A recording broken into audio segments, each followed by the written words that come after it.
क्या है voice over? सभी ब्रांड्स को एक आवाज़ चाहिए ताकि लोग उन ब्रांड्स को सुन सकें, न सिर्फ देख सकें बल्कि सुन भी सकें। वॉइस ओवर के लिए कोई खास टेक्निक, कोई प्रैक्टिस करनी पड़ती है? तो म्यूज़िक की बात करें तो हमें रियाज़ चाहिए होता है, हमें सरगम का रियाज़ करना पड़ता है और वही ताउम्र चलता रहता है। उसी तरह से वॉइसिंग के लिए भी कुछ ऐसी चीज़ें हैं जो म्यूज़िक से भी रिलेटेड हैं और हाई नोट्स के लिए तार सप्तक का रियाज़। कभी ऐसा हुआ कि कोई कैरेक्टर आपको को अपने अंदर उतारने में बड़ा वक्त लगा हो या परेशानी हुई हो?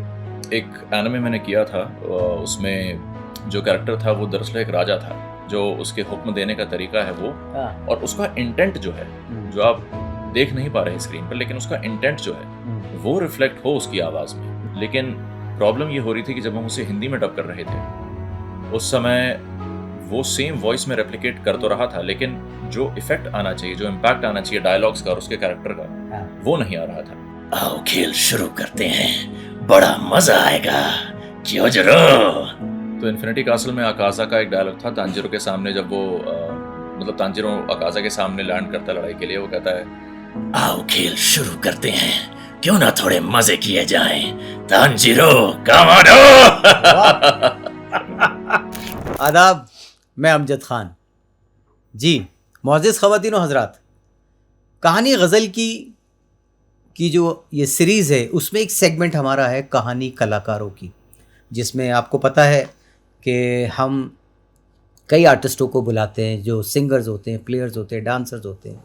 लेकिन आज हमने एक ऐसी शख्सियत को बुलाया है कि वो अपनी आवाज़ के कलाकार हैं। आवाज़ के कलाकार मतलब वॉइस ओवर आर्टिस्ट जी। अब वॉइस ओवर आर्टिस्ट, आपने जैसे आप अंग्रेज़ी फ़िल्म देखते हैं लेकिन वो हिंदी में डब्ड होती है या किसी और रीजनल भाषा में डब्ड होती है, वो जो आर्टिस्ट होते हैं वो अपनी वॉइस से उसको डब करते हैं, उसको वॉइस ओवर आर्टिस्ट कहते हैं। तो आज हमारी बड़ी खुशनसीबी है कि हिंदुस्तान के एक बहुत बड़े वॉइस ओवर आर्टिस्ट हमारे स्टूडियो में हैं, जनाब अभिषेक शर्मा। तो आइए अभिषेक साहब से मुलाकात करते हैं। जी नमस्कार, आदाब। कैसे हैं अभिषेक भाई? बिल्कुल बढ़िया। क्या बात है, क्या बात है। बड़ी खुशामदीद आप हमारे इस परफॉर्मेंस में आए और यहीं से बातचीत शुरू करते हैं। तो अभिषेक भाई, कुछ शुरुआत के बारे में बताइए।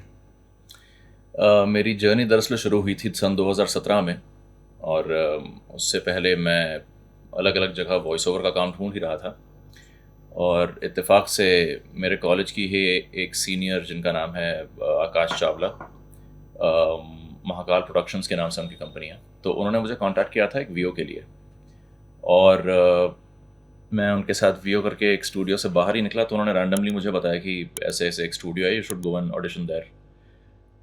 तो मैंने कहा ठीक है, जाके देखते हैं। तो 2-3 हफ्ते तो मैंने आलस किया उस समय, लेकिन जिस दिन मैं ऑडिशन के लिए गया वहाँ पर मुझे पता चला कि वहाँ पर कार्टून्स की डबिंग होती है और मूवीज़ की डबिंग होती है काफ़ी बड़े पैमाने पर, और बस उस दिन से एक पूरा आयाम मुझे मिल गया जहाँ पर मैं डबिंग और वॉइसिंग की इंडस्ट्री में एंटर कर पाया।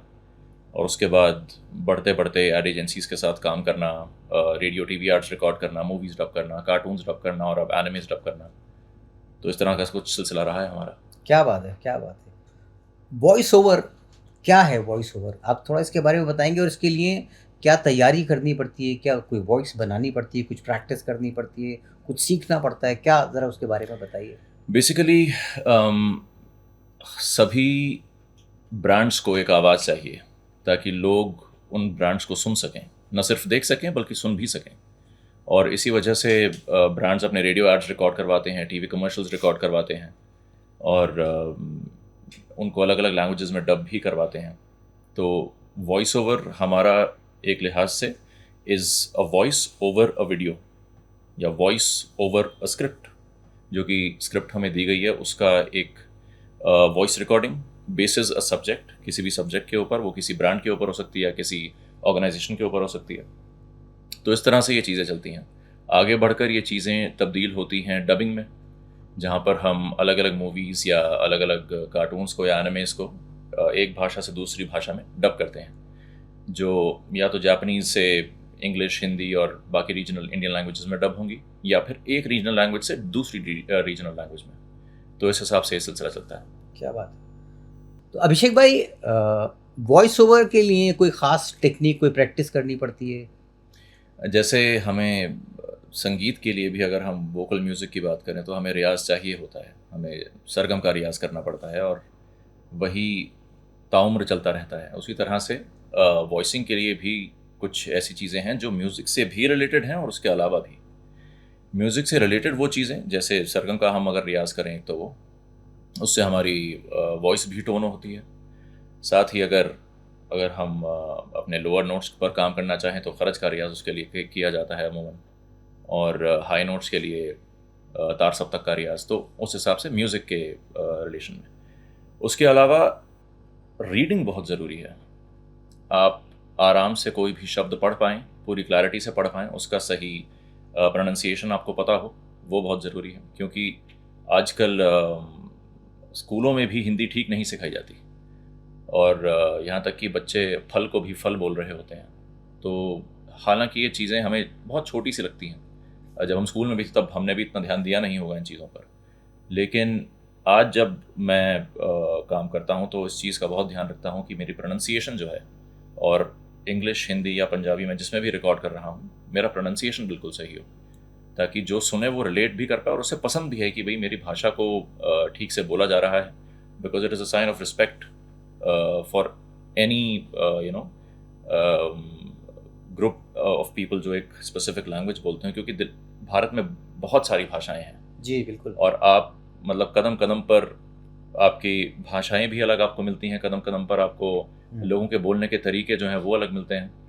तो वही सब चीज़ें हैं। बेसिक इज़ लैंग्वेज के बाद आपके पास आता है रियाज, उससे आप अपनी वॉइस को होन करते हैं, और जैसे मैंने बताया खरज का रियाज करें और अपनी वॉइस को और होन करें।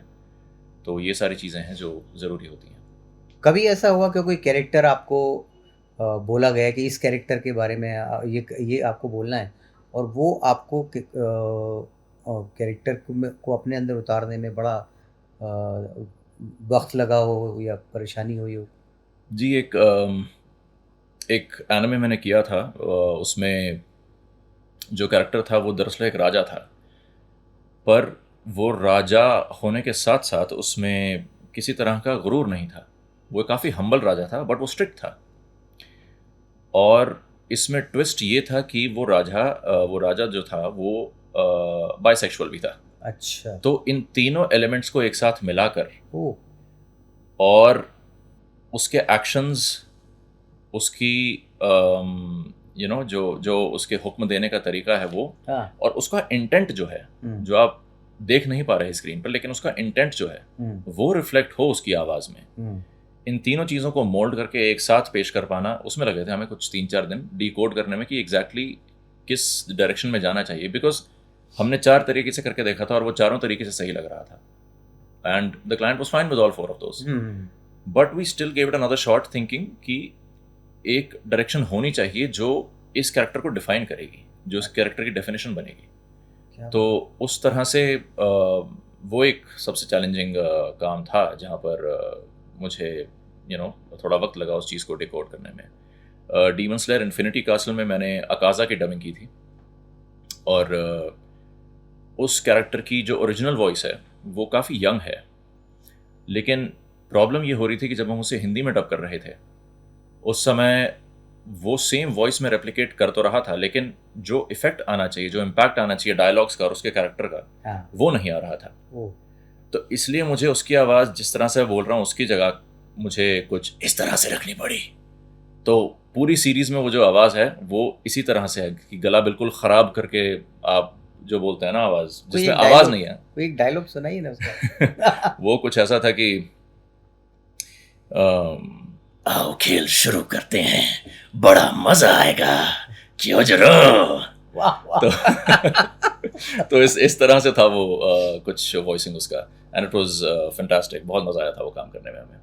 अच्छा, मैंने सुना आपने डोरेमोन और ये जो कार्टून्स हैं इनकी भी वॉइस ओवर किया है आपने। जी उसके बारे में कुछ बताइए। शिनचैन डोरेमोन 2017-18 के दौरान मैंने किया था। आई थिंक प्री कोविड तक हमने किया था वो, और बहुत सारे एपिसोड्स किए थे उसमें। और क्योंकि मैं मल्टीपल वॉइसेस कर सकता हूँ इसलिए मुझे उन्होंने काफ़ी अलग अलग कैरेक्टर्स करने को दिए थे। अच्छा। तो एक ही एपिसोड में I use to do around 6 to 7 voices, अरे अलग अलग कैरेक्टर्स की उनके हिसाब से। कभी कोई बूढ़ा आ गया तो अरे शिनचैन बेटा तुम कहाँ जा रहे हो, तो ऐसे वाला कुछ। या फिर मार्केट में कोई दो लोग नॉर्मली लड़ रहे हैं उसका, नहीं तो कोई एक सुपर हीरो है किसी एक एपिसोड में आ गया तो अरे शिनचैन बेटा तुम ऐसे मत चला करो, सड़क के बीच में आओगे तो मारे जाओगे। ओह इस तरह की कुछ आवाज़ें। तो ये कुछ अलग अलग कैरेक्टर्स हमने किए थे शिनचैन में भी और डोरेमोन में भी। बहुत चैलेंजिंग होता होगा ये आपके- बिल्कुल बिल्कुल, मज़ा ही इस चीज़ का है क्योंकि जिस तरह से आप हीरे को तराशते हैं हाँ वो शेप तभी ले पाता है। तो उसी तरह से हमें ये चैलेंज आता है जहाँ पर हम अपनी वॉइस को खंगालें और नई आवाज़ें निकालें।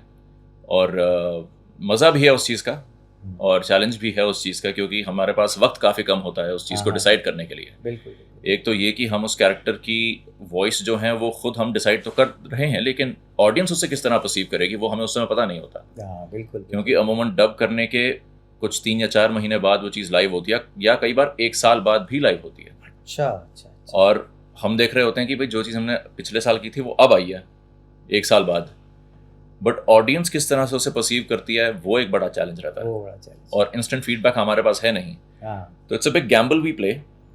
हालांकि हमारे पास क्लाइंट से एक ब्रीफ आई होती है कि इस तरह का आपका कैरेक्टर है और आपको इस तरह की उसकी वॉइस रखने की कोशिश करनी है, but at the end of the day client is also dependent on the audience, क्योंकि वो उनके लिए बना रहे हैं। और तो यही सबसे बड़ा चैलेंज होता है कि हम कर तो देते हैं एट आवर लेवल बेस्ट, हाँ लेकिन वो आगे से क्या फीडबैक लाएगा ऑडियंस का हमारे लिए, वो एक मुश्किल पड़ाव होता है हमारे लिए। क्या बात है। ये जी। बिल्कुल एक एक्टर की तरह है, जैसे वो एक्ट तो कर देता है फिल्म में लेकिन वो सारा डिपेंड होता है ऑडियंस के ऊपर बिल्कुल कि वो बिल्कुल, उसको, तो it's a voice acting. Basically yes, क्या बात है। करेक्ट। तो इसमें जैसे फिल्मों में स्क्रिप्ट होती है तो क्या इसमें भी स्क्रिप्ट का कोई रोल है? का बहुत सबसे बड़ा रोल स्क्रिप्ट का ही है, अच्छा अगर मैं कहूँ तो, क्योंकि एक बेस के बिना तो ना ही तो डायरेक्टर कुछ कर पाएंगे, ना प्रोड्यूसर, ना हम, अच्छा ना कलाकार आपके कर पाएंगे कुछ। और स्क्रिप्ट बेसिकली सबसे ज़रूरी यही होती है कि उसकी भाषा सही हो, हिंदी सही लिखी हो, अगर हम हिंदी में कर रहे हैं या इंग्लिश में कर रहे हैं तो इंग्लिश सही लिखी हो, और जो सब्जेक्ट मैटर है या फिर जो प्रोडक्ट है सिर्फ उसके आसपास लिखी हो, और अगर क्रिस्प होने की ज़रूरत है तो क्रिस्प हो। अच्छा जैसे हम अगर किसी भी ब्रांड के भी टैगलाइंस देखते हैं, जैसे माउंटेन ड्यू का भी देखते हैं, वो कहता है डर के आगे जीत है। तो ये भी एक राइटर का ही काम है जो उसने सोचा है कि डर के आगे जीत है। तो ये सोच पहली बात तो ला पाना एक बहुत बड़ा चैलेंज है, और फिर उससे बड़ा चैलेंज होता है उसको निभाना, क्योंकि हम एक लाइन को 50 अलग तरीके से बोल सकते हैं, लेकिन वो एक तरीका क्या है जिससे वो प्रोडक्ट डिफाइन होगा या वो ब्रांड डिफाइन होगा। तो scripts are very important for us, and good written scripts are very important for us. हालांकि हम डबिंग के लिए, जब डबिंग के लिहाज से मैं बात करूं तो स्क्रिप्ट फॉलो होती है, लेकिन कहीं कहीं पर जहां हमें लगता है कि सेंटेंस कैरेक्टर की लिप मूवमेंट से बड़ा है तो वहां पर हम सेंटेंस को काट देते हैं या शॉर्टन कर देते हैं या कुछ अलग शब्द इस्तेमाल कर देते हैं। वो फ्रीडम हमारे पास होती है, और उस समय जो डायरेक्टर हमारे साथ बैठे होते हैं वो हमें इसमें एक डायरेक्शन देते हैं कि ये लाइन थोड़ी छोटी कर दो, इसकी जगह ये बोल दो, या कोई लफ्ज़ हैं जो हमें नहीं पता कि उसमें जा सकते हैं या नहीं जा सकते, क्योंकि ब्रीफ स्टूडियो के पास आती है मोस्टली, एंड स्टूडियो हमसे शेयर करता है ब्रीफ, लेकिन हम उस मीटिंग में नहीं होते जहाँ पे उन्होंने क्लाइंट से बात की है ऑब्वियसली। बिल्कुल बिल्कुल बिल्कुल। तो वहीं पर डायरेक्टर जो है वहाँ हमें ऑन द स्पॉट बता देते हैं कि यार ये लाइन जो है ना, इसकी जगह अगर तुम ये बोल दो then it will be better. क्या बात है, क्या बात। तो scripts act as a base for us, like 60 to 70% काम स्क्रिप्ट का है। स्क्रिप्ट का है।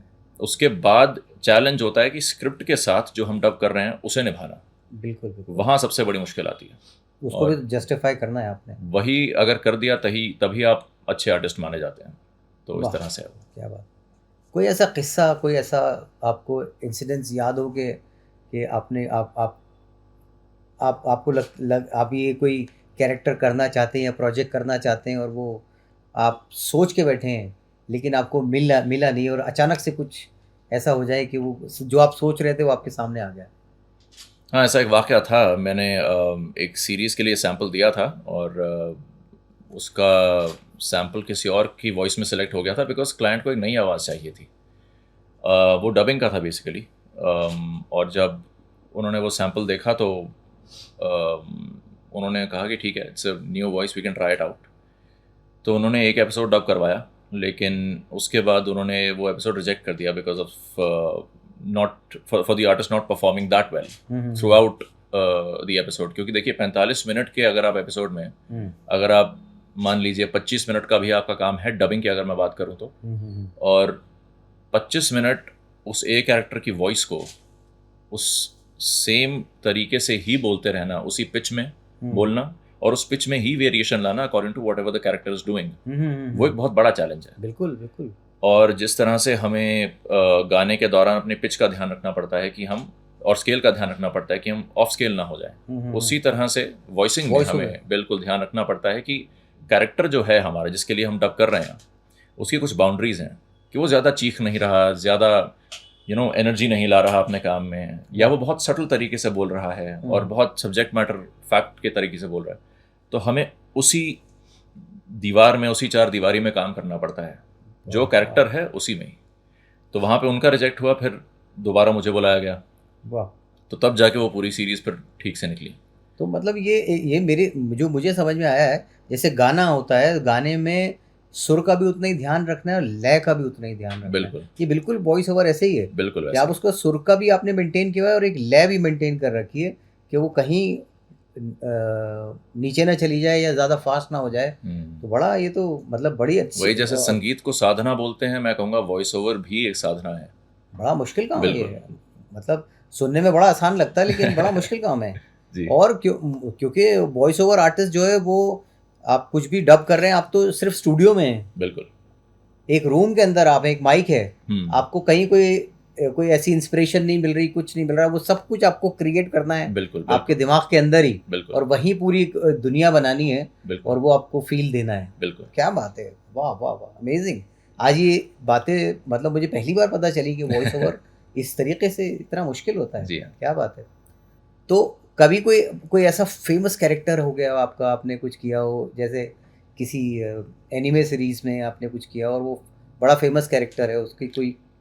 मैंने अकाजा किया था, demon Slayer Infinity castle movie जो आई थी। अच्छा, अच्छा। जो all over the world release हुई थी। इंडिया में वो अलग अलग लैंग्वेजेस में डब हुई है, कुछ रीजनल लैंग्वेजेस में भी और हिंदी में भी। तो हिंदी में मैंने अकाजा उसमें डब किया था, और अकाजा के साथ नहीं, आई डिड अकाजा, यस, हाँ। तो अकाजा उसमें डब किया था मैंने, एंड बहुत अच्छा उसे रिसीव किया ऑडियंस ने। और हमारी पूरी टीम जब मूवी देखने गई फर्स्ट डे फर्स्ट शो, हालांकि हमें थर्ड डे का फर्स्ट शो मिला क्योंकि पहले 2 डेज तो बुक थे, जब तक हम बुक करते तब तक तो सारी टिकट्स जा चुकी थी। अच्छा। हम जब तक पहुंचे तो हमारे पूरा कास्ट गया था साथ में, वाह। और सारे वॉइस आर्टिस्ट साथ में गए और पूरा हॉल खचाखच भरा हुआ। और बहुत ही अच्छा लगा हमें जिस तरह से ऑडियंस ने रिस्पॉन्ड किया देखकर हमारा काम, जबकि उन्हें पता नहीं था कि हम वहाँ बैठे हैं। आप कौन? क्योंकि हमें इस तरह से इजाज़त होती नहीं है कि हम पब्लिक में बोल सकें कि लाइक बिफोर रिलीज की हमने कुछ किया हुआ है। And it was phenomenal. I mean Akaza is one of the best projects of my life, Demon Slayer Infinity Castle में जो मैंने डब किया था, और इट वाज अमेजिंग, बहुत मज़ा आया था उसमें। कोई ऐसा डायलॉग आपको याद हो इस मूवी का? तो इन्फिनिटी कासल में अकाजा का एक डायलॉग था तांजिरो के सामने, जब वो मतलब तांजिरो अकाजा के सामने लैंड करता है लड़ाई के लिए, वो कहता है, आओ खेल शुरू करते हैं, क्यों ना थोड़े मजे किए जाएं, तांजिरो कम ऑन। तो बड़ी पावरफुल वॉइस बनाई आपने इसमें। वो कैरेक्टर भी थोड़ा सिनिस्टर था, अच्छा। और बहुत पावरफुल कैरेक्टर होता है वो ऑब्वियसली, और तांजिरो से उसकी लड़ाई होती है उस मूवी में। तो उस स्पेसिफिक सीन में इस तरह से उसकी एंट्री होती है अकाजा की, तो ऐसे था। बड़ा मतलब इंटरेस्टिंग सफ़र है आपका जी। और मतलब बड़ा मुश्किल भी है। बिल्कुल। जैसे मैं अभी आपसे बात कर रहा हूँ, मुझे पता चल रहा है कि वॉइस ओवर सच में बहुत मुश्किल काम है और बड़ा सीरियस सब्जेक्ट है ये। बिल्कुल। तो ये मुश्किल सफ़र में कभी कभार कोई एक नया फूल खिला हो, कोई खूबसूरत दोस्त बना हो, अचानक आप कहीं जा रहे हो, या कोई किसी इस सफ़र में कोई ऐसा आपका दोस्त बना हो? मैं इस मामले में बहुत फॉर्चुनेट हूँ कि मुझे जितने भी लोग मिले इस फील्ड में, वो सारे अच्छे ही लोग मिले। ऐसा कभी नहीं हुआ कि किसी ऐसे इंसान या ऐसी शख्सियत से मैं रूबरू हुआ हूँ जो थोड़ा नेगेटिव कुछ इम्पैक्ट रखे या डिसऑनेस्ट हो किसी चीज़ को लेकर। ख़ास तौर पर मुझे कुछ ऐसे नए दोस्त मिले जो मेरे भाई समान हैं।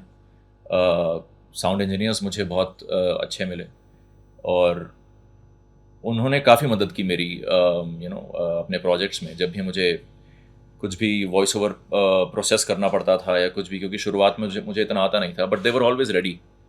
एंड हालांकि मैं ये ज़रूर करता था कि मैं I use to keep a cut for them जब मैं क्लाइंट से कुछ भी कॉस्ट उठाऊं, बट वो सामने से कभी नहीं मांगते थे मुझसे। मतलब क्या इस तरह के ताल्लुकात हो गए थे वाह कि यार ये बंदा अच्छा है, इसका काम अच्छा है, let's just help him through and through. But obviously I used to pay him because ये मेरा शुरू से ही रहा है कि मैं किसी के साथ भी काम करूं, अगर मैं कहीं से कुछ भी काम उठा रहा हूं, कॉस्टिंग्स के मामले में एक तो ट्रांसपेरेंट होना बहुत ज़रूरी होता है बजट्स के मामले में, और साथ ही साथ कि चाहे आपके पास शुरुआत में क्योंकि था कम अमाउंट आ रहा है, लेकिन आपके साथ जो काम कर रहे हैं उनको भी साथ में कुछ ना कुछ मिले। बहुत हालांकि एक लाइन ही प्रोसेस करानी है, फिर भी I used to pay because that is very essential.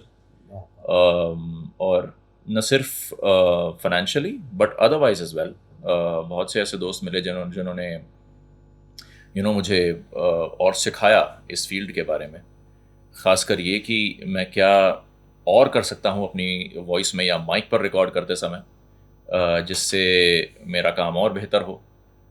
और like they were always there for me. क्या बात है, क्या बात तो वो काफ़ी लंबी फहरिस्त है वो। क्या? किसी एक या दो का नाम लेना अब भाई। मुनासिब तो नहीं होगा, क्योंकि फिर कोई और ना बुरा मान जाए।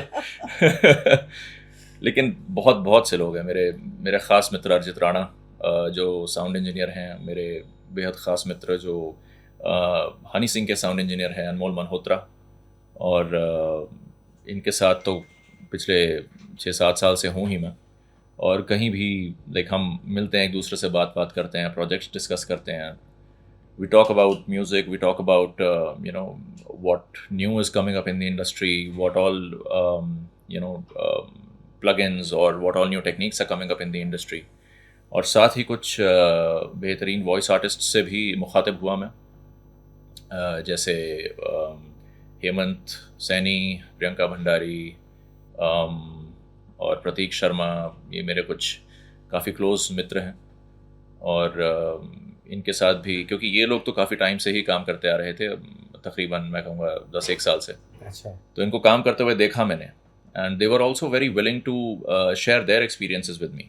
क्या बात है। और उन्होंने काफ़ी मदद की स्टूडियोज़ पता लगाने में और लोगों तक पहुँचने में, क्योंकि ये सारा गेम नेटवर्किंग का ही है at the end of the day. Derrick Denzel मेरे काफ़ी अच्छे दोस्त हैं, वो मुंबई में है, he is also an anchor MC, voice artist हैं, बहुत बढ़िया।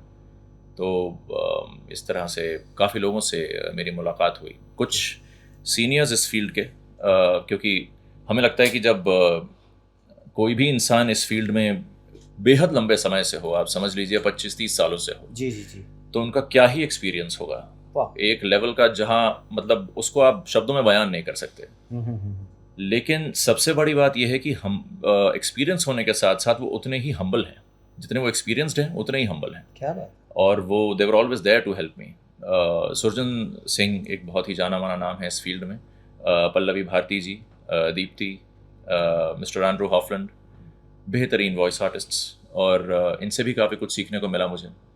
तो the list is endless. I mean मैंने सभी से कुछ ना कुछ सीखा, बहुत से लोगों से सीखा क्या क्या करना है, और बहुत से लोगों से सीखा क्या क्या नहीं करना। ये बहुत इम्पोर्टेंट। बिल्कुल। तो उस हिसाब से मैंने फिर कुछ चीज़ें अपने अंदर ऐड और सब्ट्रैक्ट की, और फिर अपनी एक आइडेंटिटी अलग बनाई। क्या बात है, क्या बात है। मतलब आज मुझे आपसे बात करके ऐसा लग रहा है कि आप सिर्फ एक वॉइस ओवर आर्टिस्ट नहीं हैं, बल्कि एक रिसर्चर हैं। आप बाकायदा रिसर्च करते हैं चीज़ों के ऊपर, सिर्फ ये नहीं कि एक वॉइस ओवर आया, आप स्क्रिप्ट आई, आपने बोल दी, लेकिन आपके एक्सपीरियंस से ऐसा लग रहा है कि यू रिसर्च अ लॉट।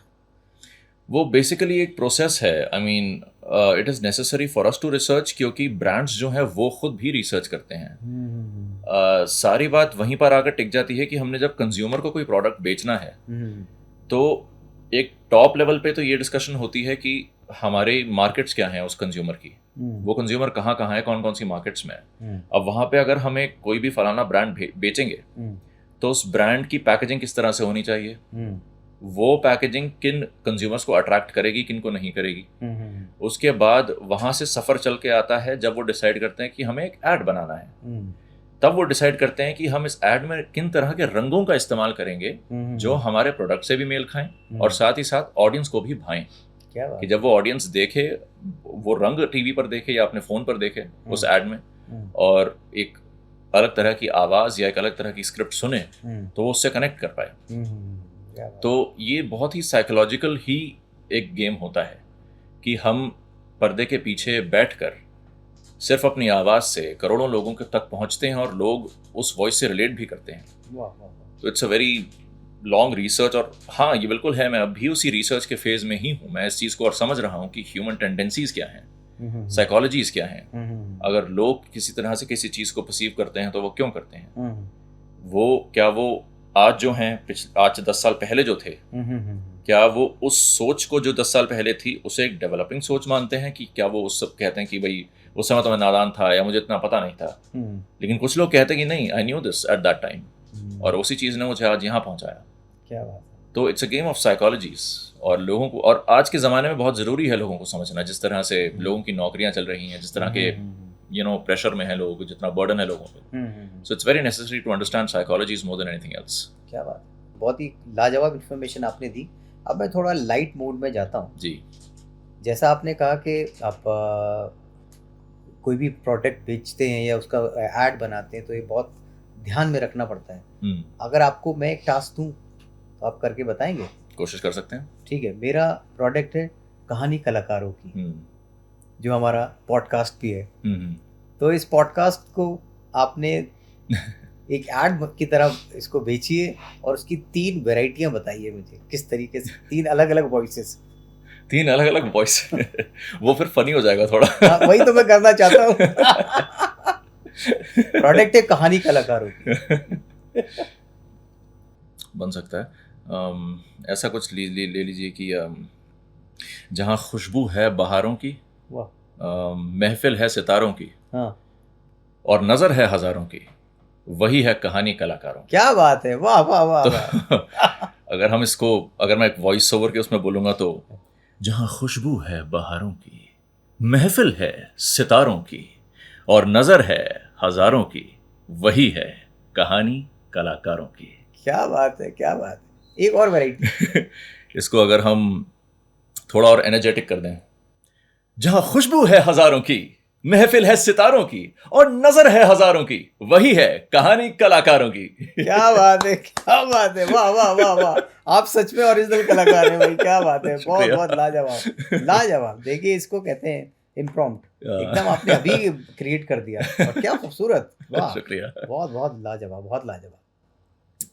तो ये सफ़र आपका चलता रहा, इतना खूबसूरत सफ़र है आपका, मुझे तो मज़ा ही आता जा रहा है। मतलब मेरा मन ही नहीं कर रहा कि इसको पॉडकास्ट को मैं ख़त्म करूं, लेकिन टाइम की भी पाबंदी है। तो अभिषेक भाई, एआई का ज़माना है, तो आप इसको किस नज़र से देखते हैं और क्या फ्यूचर देखते हैं वॉइस ओवर आर्टिस्ट का? इसका जवाब मैं एक शेर के साथ दूंगा आपको। फ़िरोज़ ख़ान साहब जो हैं, जो एक्टर रहे बहुत बड़े फिल्म इंडस्ट्री के, उनका एक शेर था कि ना मोहब्बत ना दोस्ती के लिए वक्त रुकता नहीं किसी के लिए, ना मोहब्बत ना दोस्ती के लिए वक्त रुकता नहीं किसी के लिए, अपने दिल को ना दे दुख यूं ही, अपने दिल को दुख ना दे यूं ही, इस ज़माने की बेरुखी के लिए, वाह वाह वाह, वक्त के साथ साथ चलता रहे, यही बेहतर है आदमी के लिए।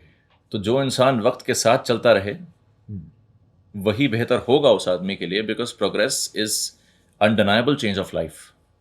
बेशक, आगे बढ़ने के अलावा आपके पास कोई और चारा है ही नहीं, क्योंकि आप एक रेस में हैं eight the end of the day. बिल्कुल बिल्कुल। तो यहाँ पर जिस तरह से एआई आजकल काफ़ी चीज़ों में शुरू हो चुका है इंटीग्रेट होना, और हमारी फील्ड में भी काफ़ी प्रोजेक्ट्स आते हैं। हमें भी बोला जाता है कई बार एआई के लिए रिकॉर्ड करने के लिए, लेकिन बहुत ज़रूरी चीज़ यहाँ पर यह है कि हम एआई के चक्कर में अपनी आइडेंटिटी ना खो दें और पूरी तरह से डिपेंडेबल भी ना हो जाएं। सही है। क्योंकि at the end of the day machine learns from the code you put in, right? And for it to self learn, I mean at the end of the day हमने जो सिस्टम्स डिज़ाइन किए हैं, सोच हम ज़्यादा सकते हैं, लेकिन कंप्यूटर ज़्यादा सोच सकते हैं नहीं, ये एक बहुत बड़ा चैलेंज है। पहले भी ऐसे काफ़ी इवेंट्स हुए हैं जहाँ पर computer was put in front of put against different people for certain challenges, जैसे चेस के लिए हुआ था बहुत पहले, जो IBM ने किया था। एंड पूरी दुनिया ने भी वो देखा था कि किस तरह से एक इंसान कितने राउंड्स एक ऑटोमेटेड मशीन को, जो कि एक बार में न जाने कितने करोड़ों मूव्स प्रोसेस कर पा रहा था, जी, जी, उसने जी। उसे भी हरा दिया था। वाह। तो इंसान का टेक्नोलॉजी के साथ साथ चलना ये बहुत ज़रूरी ये है, बहुत ज़रूरी है। लेकिन पूरी तरह डिपेंड भी ना होना और पूरी तरह डिपेंड भी होना ये भी गलत है। ये भी गलत। तो एक बैलेंस बहुत ज़रूरी है बहुत बनाना उस ज़रूरी चीज़ में, बहुत बहुत ज़रूरी है। जहाँ तक ह्यूमन स्किल इस्तेमाल हो सके ह्यूमन स्किल इस्तेमाल की जाए, और अगर ऐसा लगता है कि ये ह्यूमन स्किल से ऊपर है और ज़रूरत है उस चीज़ के होने के लिए, वहाँ पर यू कैन लुक फॉर अलग different horizons, but it is very necessary to move with time. क्या बात है। या तो थोड़ा सा माहौल को चेंज करते हुए ये बताइए आपके क्या क्या शौक हैं? देखिए, सबसे ज़्यादा तो मुझे खाने का शौक है। मैं बहुत बड़ा खवैया हूँ और थोड़ा सा गवैया हूँ। अच्छा। तो खवैया तो इस प्रकार का हूँ कि मैं I am very fond of अब देखिए मुंह में पानी आ रहा है, मैं खाने का अभी अभी मैंने बोला भी नहीं, तस्वीरें खाने की आ गई हैं सामने। तो मुझे बहुत शौक है। एक तो मेरी मॉम, क्योंकि वो बर्मा की है, म्यांमार की, अच्छा, वो अच्छा, बनाती हैं अच्छा। उनो खास हुए घर पे, अच्छा, और वो एक नूडल्स और ग्रेवी की डिश होती है जो कि बेहद लाजवाब है। क्या बात है। बाकी हम जब भी मौका मिलता है, कभी बिरयानी हो गई या कभी दाल मखनी हो गई मेरी बहुत पसंदीदा, या बटर चिकन हो गया, तो हफ्ते में 2-3 बार तो चल ही जाता है ये। और ख़ासकर अब जैसे फीफा के मैचेस चल रहे हैं, तो हम कुछ दोस्त यार मिल के अच्छा। घर पे बैठते हैं मेरे, और पिज़्ज़ा आता है, बढ़िया खाते पीते हैं, मस्त मौज करते हैं। और दूर दराज इलाकों में भी जाते हैं खाने। अब मेरे एक मित्र हैं, उनका नाम है शिखर बगई, अच्छा। वो मेरी साथ की सोसाइटी है, एक वहाँ रहते हैं। हम्म। तो उनके और मेरी दोस्ती बचपन की है, और मतलब हम साथ अलग अलग सोसाइटी में रहने के बावजूद खेलना कूदना, होली पे एक दूसरे को गुब्बारे मारना, वो चीज़ चलती रहती है। आजकल उन्हें पिछले 1 साल से उन्हें और मुझे बहुत ऐसा शौक चढ़ा है कि हम जाते हैं अलग अलग जगह छोले भटूरे ढूंढने, अच्छा। कि दिल्ली में बेहतरीन छोले भटूरे मिल कहाँ रहे हैं, पकड़ लो उसे, अच्छा। और ढूंढ लो अच्छा। और पकड़ लो उसे दे दो नंबर, मैं इतने बजे आऊँगा, मेरे लिए लग और मुझे काम चाहिए यहाँ पे, मुझे 2 प्लेटें लगा के दो, क्योंकि कई बार ऐसा होता है कि वो ख़त्म हो जाते हैं, हमें मिलते ही नहीं है, हाँ, नेचुरली। तो वो एक दिक्कत होती है बहुत बड़ी। उसके अलावा I am very fond of sports. मुझे बैडमिंटन का बहुत शौक है, मार्शल आर्ट्स का बहुत शौक है। वाह। मार्शल आर्ट्स मैं सीखता हूँ शिफू कनिष्क शर्मा के पास, शाओलिन टेम्पल इंडिया में, वाह, वाह, जो वाह। कि नोएडा में सिखाते हैं। अच्छा। डिस्कवरी पे एक शो आया था, इंडियाज़ अल्टीमेट वॉरियर, तो उस शो में वो एक जज भी थे, like he had his team, जहाँ पे 4 लोग थे जिनकी अपनी टीम्स थी, तो he was one of them. And उन्होंने CISF CRPF को भी ट्रेनिंग दी है, स्पेशल फोर्सेस को भी सिखाया हुआ है उन्होंने। तो I go for martial arts for him, to learn from him.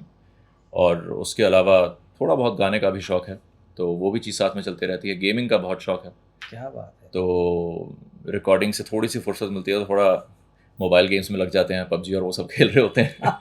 तो इस हिसाब से चलता रहता है। तो अगर गाने का शौक है तो 1-2 लाइन सुना दीजिए। मैं गज़लें ज़्यादा सुनता हूँ, तो अच्छा। और उस्ताद ग़ुलाम अली साहब, उस्ताद मेहदी हसन साहब, वाह, ये मेरे वाह। बहुत मनपसंद फ़नकार रहे हैं।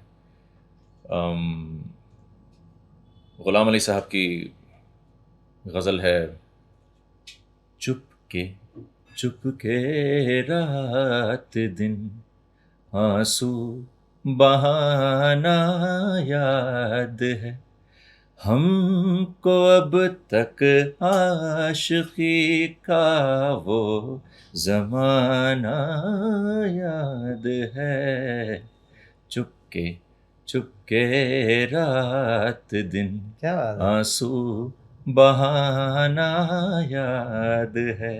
वाह वाह वाह वाह इस वाह तरह वाह, से। क्या बात है, वाह वाह, आपके तो गाने में भी जो आर्टिस्ट हैं बड़े लाजवाब आर्टिस्टों को आप बिल्कुल, पसंद करते शुक्रिया। हैं, क्या बात है, वाह वाह।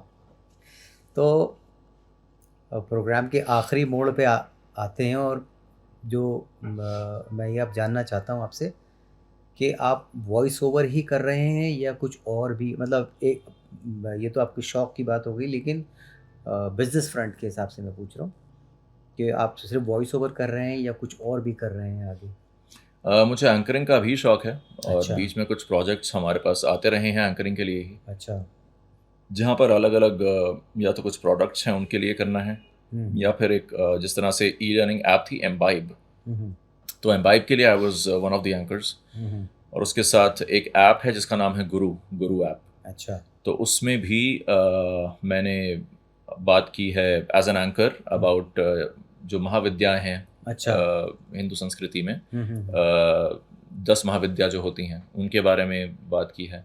शिव जी की पूजा अर्चना किस तरह से की जाती है उस बारे में बात की है। अच्छा, तो ऐसे कुछ एंकर के प्रोजेक्ट्स आते रहते हैं ऑफ एंड ऑन। अच्छा, अच्छा। तो I keep looking for those. वो क्या जैसे मुझे कांटेक्ट करते हैं तो I work on them as well. क्या बात तो है, वो भी चल रहा है आजकल। क्या बात, वाह, वाह, Yeah. वाह, बहुत बढ़िया। तो मेरा तो बिल्कुल मन नहीं है कि मैं इस पॉडकास्ट को यहाँ रोकूँ, लेकिन टाइम की वजह है, वो रोकना पड़ेगा।